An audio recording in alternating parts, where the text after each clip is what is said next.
On today's episode of Experiment Zone, I had the pleasure of speaking with Jon Beebe from Beebe's Bargains. Join us as we talk through the history of their company growing from a Facebook group to a wider distribution through email and their website. And importantly, we talk about and cover how the website doesn't just serve as a place to find deals. It also helps them connect with potential new customers as well as partners. So let's jump in.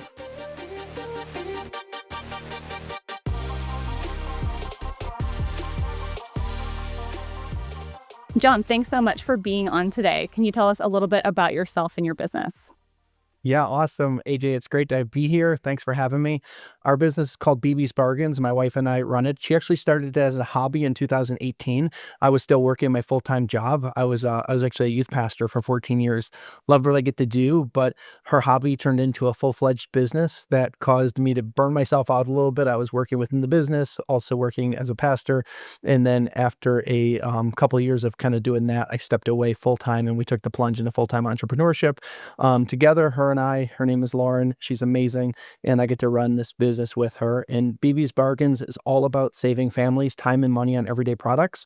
So that way they can engage more with those they love and the things they love. Basically, we're just saving them that time and money so they can use that more to be able to make more memories together as families and just engage together. And we love to get to do that. And our audience is pretty much about 97% women. And we have a team of 4 women that also works with us. Shout out to our awesome team, and they help pull together all the deals that we're promoting. And our business is essentially an affiliate marketing business where we just create links and we direct people to all the sites they're already shopping at and just help them find those best deals, whether it be Amazon, Walmart, Target, you name it. There's over 100 different retailers that we have close connections with. I'd love to hear a little bit more about the part you mentioned of a hobby turned full-time position for both of you. Because I think Yes. there's a lot of folks who listen to our podcast who may be in that transition or deciding about that. Is there any advice you'd share or anything that kind of was an aha moment for the both of you that you needed to go from hobby to full-time? My wife still, if you talk to Lauren, she'll say, this is really a full-time business. Like, she's like, it was always just a hobby. Like, how is this a business? It's, affiliate marketing online. Her heartbeat isn't really the heartbeat of business owner. Mm. And hence the reason me taking on a lot of the larger responsibilities in regards to the back end of a business. For those that own businesses, they know there's a lot. There's not just what you do, but there's all the back end and all the logistics and the stuff we don't really like or isn't as always exciting. Mm. But when she started it, it was just a hobby, and she did a few different quote unquote hobbies before, and it was always just to make a little bit more money. Working as a pastor, I had a fixed income, so it wasn't really going up much every year, except for maybe your minimal 2 or 3% or so. So we wanted to one day own a single family home. We also wanted to be able to travel more. We love going to Disney World with our family. So she was always trying little things here or there. She was a LuLaRoe consultant for a little bit. We did that with the Facebook Lives. She was a drop shipper at one point. And then she really took a step back and she said, hey, I just want to take a little bit of time off and just kind of spend more time with the kids. And I said, by all means, go ahead. So I picked up Ubering for a couple of years in that season where she wasn't doing a little bit extra. So I was a youth pastor by day, Uber driver by night. Very, very exciting. So I was driving those college students around on those Thursday and Friday nights as they're out, trying to keep them safe and all that kind of stuff. But I did that. But then when she wanted to do something different, she's like, I have an idea. You remember when we were first married, I would always find all the greatest deals. We were super couponers for a few years of our life. I grew up in Buffalo. We now live outside the Philadelphia area, but in that season when we were first married, we lived in North Carolina outside of Raleigh, and they had these like triple coupon days. We were going to like Food Lion down there, Harris Teeter, and we were walking out of there with 5 boxes of, 5 huge cases of dog food and, Tostino's pizza rolls. We didn't have a dog, we didn't eat pizza rolls at the time, but those became our breakfast, lunch, and dinner for a few months because we had so many. And she said, remember those days when we were on a budget really tight? She said, how cool would it be if we can help people through this affiliate marketing find the best deals online? Because when we had kids, she couldn't do the super couponing as much because there was a lot of outside the house going to the stores and stuff. So Mm. she learned to do it online. She said, what if we taught people how to do do that. And we found all the best deals online, even coupon codes or whatnot. And I'm like, great, go for it. Like, try it. I'm like, what's your goal though for us? And she said, well, my goal is, like I said, to one day own a single family home and maybe be able to travel a little bit more because we love going to Disney World and traveling with our family. So I said, great, let's go ahead, go for it. And we started out with a few hundred members in our Facebook group. Within 6 months, it grew to about 2,000. Then 6 more months, it grew to about 10,000. And that was in 2018 that we started. And now, what is it? I don't know, it's 2000, what is it? 8 years now.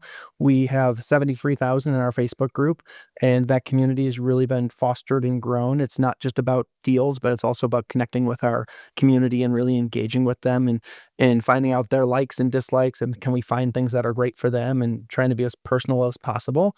And it quickly grew into something that it started to outgrow what I was making. And after a few years, it started to surpass what I was making. And then I had to start pouring into it more. And there came a point in our life where we said, hey, I'm not very present. I'm not able to engage more with those I love and the things I love because I'm full-time as a pastor. I'm also full-time working within this business. And we have to make some sort of decision.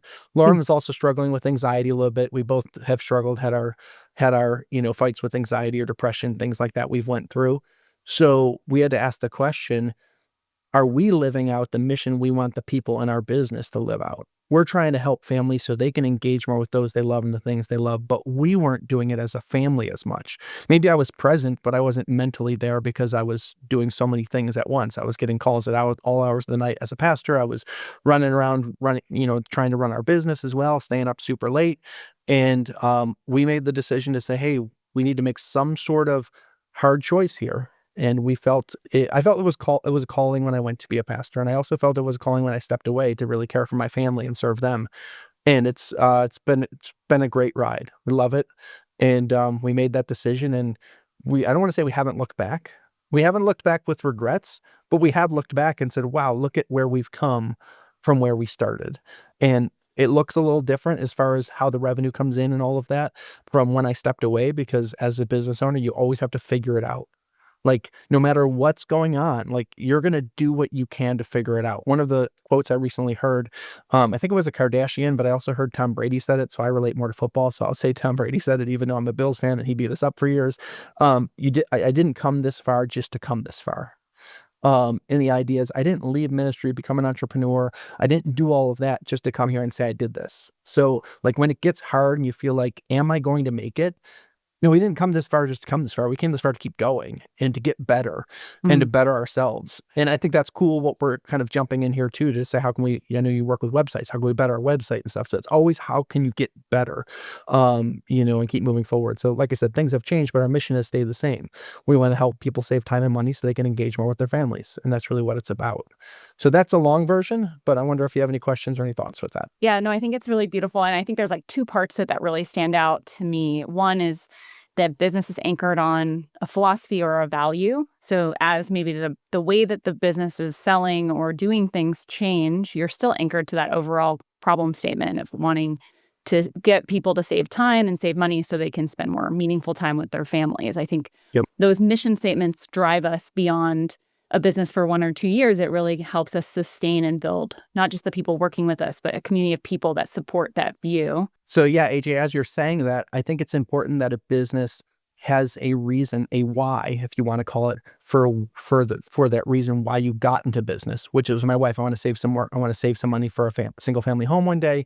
We also want to travel more. But then you also have to have a why for your business. Like, my reason for promoting deals isn't because I can't say, well, you're helping us pay for our house, whatever. Like, that's not, it needs to be a bigger reason than just that. And our bigger reason is we love serving people. My wife has compassion tattooed on her foot. We love having compassion for other people and really caring for other people. So the way that we want to live that out is saying, like, how can we just, and here's the deal, that mission statement drives everything we do. Like, if we're thinking, should we do this or this? Well, is this going to save families time and money? Okay, then yeah, I think we should go after it. Is it going to help them engage more with their families? Yeah, it will. So, okay, let's go after it. So that mission statement, and then we also have values underneath that fall into it. Those should drive your decision-making skills. If your mission statement can't help you make decisions, it's not a mission statement. Your mission statement needs to help you make decisions in your life. In the times I've coached entrepreneurs or business owners, sometimes their mission statement is just real pretty and sounds great. I'm like, get rid of it. It could sound crappy, but it can help you make decisions. And that's going to be better than something that sounds all great and is real pretty on a wall. That doesn't matter if it doesn't drive what you do. So, Right. I think the second part of what really stood out to me too is that I really could clearly see maybe even examples from my own life of the who has these problems and how you would serve or connect with them as an audience. I think very often businesses get really excited about the what. Here's what I'm selling or what I've made. And I'm often helping coach them through how do we talk about why you did it, what problems it's going to solve. So I think this is just a really beautiful example of we haven't yet looked at your site together. And so yeah, there's probably some opportunities around the what, but I think your of course. team has clarity on the why, and that should help with, being really direct when people come to experience you guys for the first time and what you're going to do and why you're doing it and how you're going to help them. And so I want my role today to be to help make sure that that's all shining through really clear on the site. That's awesome. I'm excited to be a part of it. And I just want you to know you have permission to dig in as much as you want. You're not going to hurt my feelings. You might make me be like, oh, I shouldn't have put that work into that. I need to change it now. But that's good, though. We should always be growing in trying to get better. And one of our staff values is we shouldn't live in problems, but we should work towards or we shouldn't live in the problem, but we should look for the solution.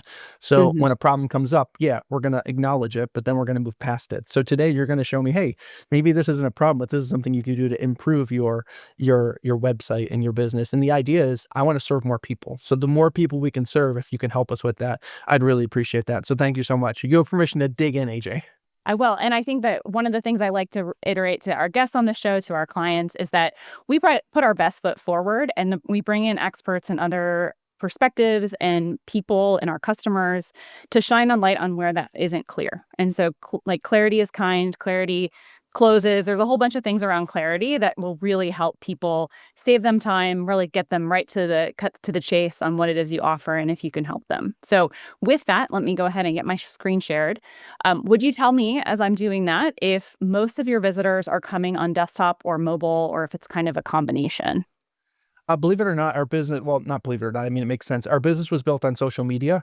So most of our people are coming from social media. And to be honest, I don't know how many people, I mean, I know people make it to our website, but one of the biggest reasons for us having our website is just to have some credibility outside of just being a Facebook group. Because there's so many people that that have Facebook groups that do what we do, and that's all they have. They don't own anything else. You don't own your Facebook group. You own your email list, you own your website, but you don't own your Facebook group. So we wanted to be established as not just a Facebook group. And to be honest, we've been able to establish some really cool relationships with bigger brands because they saw our website and we weren't just a Facebook group. So while I don't know how much, I would say maybe only 10% of our business comes from our website. So I think we're underutilizing it. So this would be great to use it. So as far as desktop or mobile, I would say probably mobile, Okay. because if they're going off Facebook, most people are using it on social media. They're probably using mobile. To be on, another thing that's funny is my wife and the team of ladies that find all the deals and search them, the 5 of them, all of them only use mobile. Mm, Like my wife doesn't use a computer. yeah. She does her whole job from her phone, which is crazy. So yeah, so mobile is So one we'll of the. keep that view. Yeah.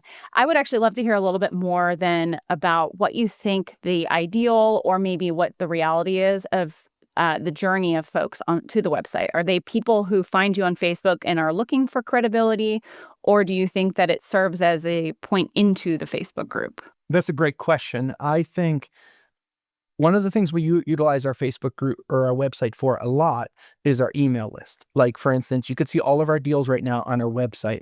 There's some different rules with affiliate marketing. One, we can't put links like in emails, so we have to direct them to a landing page. So people that are on our email list, we'll direct them to single deals that you'll see on like our deals page when you click on it, and we'll be able to direct them to a single deal rather than give them the link specifically to that deal. So through our email list, we really push people to our website in that way. So that's one of the ways they're getting to our website. I would say too, people find us just random searches. Hmm. We have random searches from SEO where people find us there. And then sometimes they, believe it or not, find our Facebook group before they even find our website. And other times they find our website and then make their way to our Facebook group. Great. So it sounds like we've got to cover all those paths. The most common might be I've received an email and now I'm on this page, and now do I get the information I need to decide to move forward with this deal? And then I also want to consider, as we look at the mobile experience, if someone gets here first, do they have the context to even know there's a Facebook community and how to join or what values there? So those are the two things I'm going to be looking for. So this is the homepage here. So I had looked at just the homepage before our call today. So everything else is me as a genuine new person to your company and business, trying to give you that fresh perspective. Um, just to comment on the homepage, since this could be something that people see as their first touch point if they're coming across the website before Facebook, is you have a really clear statement about the mission, and it is user-centric. I would just say it's a little bit wordy and somewhat repetitive, like you love, save you time. So there might be some ways to kind of like bullet point this out or streamline the words here just to be a little more concise. But I really like that you're focused on your customer at the beginning. For the button here, it's above the fold. It's very clear that I can click here. You might consider some more specific content like here. So generally the shorter, more action-oriented words get people to click on items. And so click to head straight to deals is a little wordy, but maybe there's something like, see deals or shop deals or something that's just a little more concise, more direct about what it is that you're going to get. And I would say generally on this page, there's more content and words than maybe necessary for how much you're conveying within that. So when we have that happen, I generally look for like 3 to 4 bullets of information in each section. So how can we kind of call out the key information? We've got this nice like bold text here, but you might even call that out as, separate lines like founded in 2018, helped over 72,000 families, saved over 20 million combined. And that might have more impact to people scanning the page, that those things will jump out to them. Great. It doesn't say anything about Facebook so far. Not yet. No. That was something we said we'd be looking for. So I'm going to keep an eye out for that. But I think there's an opportunity to figure out how can we best connect the dots for folks, especially if there's a lot of value to being in that community, building trust among the community and with the deals that are being surfaced. So the most obvious... One of the things you did pass, slightly, which maybe you passed over it, which you didn't notice it, is we want to really encourage we really wanted to encourage signups to our email list versus the Facebook group when they get to our website, because a lot of the people coming to the website are coming from the Facebook group. So we did have the email list there. So did you not see that? Did it pass over it? I was looking for the Facebook group thinking that might be a more important journey, but I did notice this join our email list. Here's one of my favorite kind of tricks of the trade that really surprised me when I started doing this work is we often get, when we go to a new website, like that pop-up kind of overlay that says like, join our email list today with some sort of information like, don't miss the latest deals, or you've already missed these deals. Here's how to get them, continuous in your email. As a consumer, I think sometimes we think, oh, that's annoying. People must leave when that happens. But when we've A/B tested this, so we've either had it or not had it, we've found, one, overwhelmingly it drives more emails because it's very visible, it's present. And B, that we haven't found any tests yet with any of our clients where that's hurt the conversion rate to the order or to the sign up in terms of whatever the primary option is for the business. Sometimes it even helps because it helps convey information about why this company. Great. So I think there's an opportunity to just be a little bit more in your face saying, hey, you don't need to work through all these deals. We're going to email you the deals. So you can just keep your normal workflow. We'll let you know when you need to pay attention. And we'll save you time, which is one of your core missions.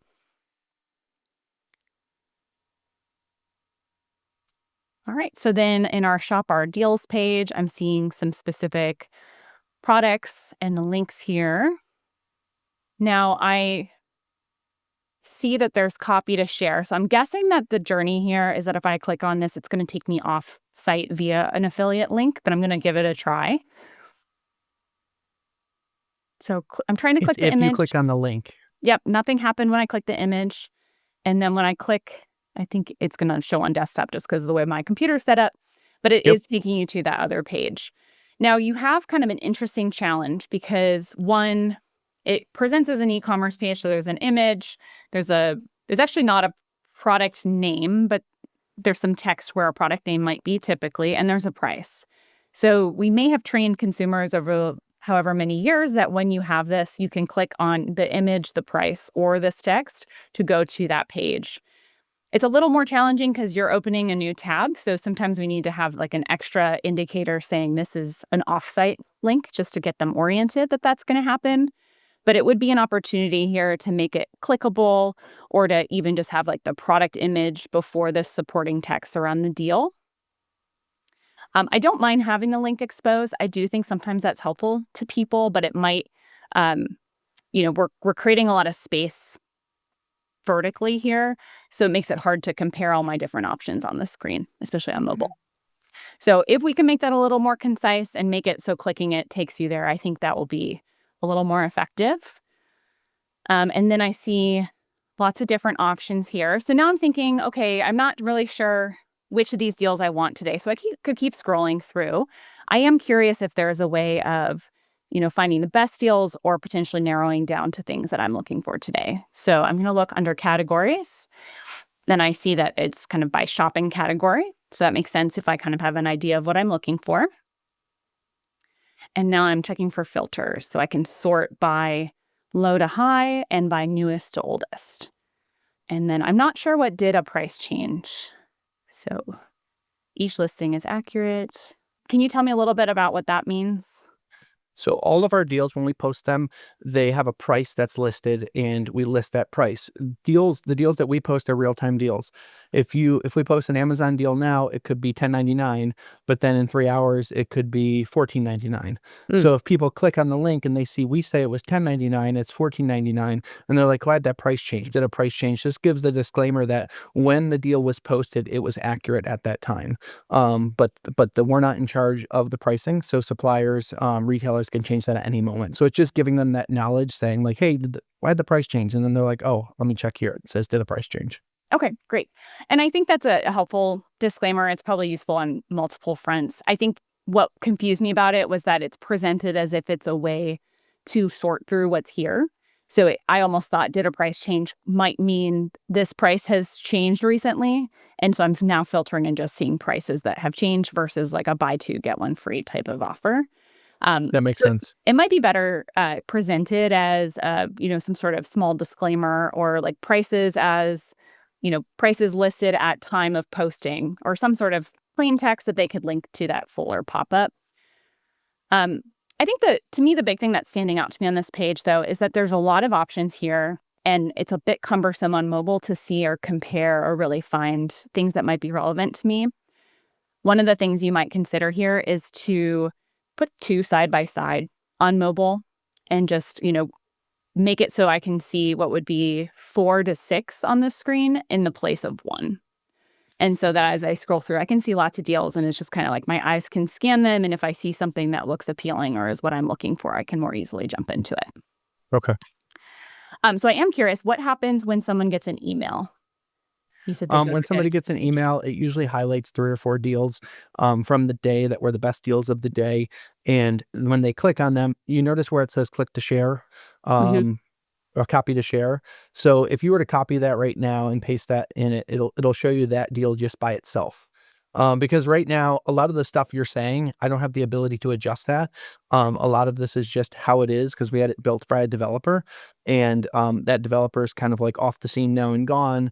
So in Mhm. order to manipulate this, it's very, very difficult to even manipulate the smallest thing, even the Mm. smaller things you're saying. It would be more of an overhaul that we'd have to do eventually.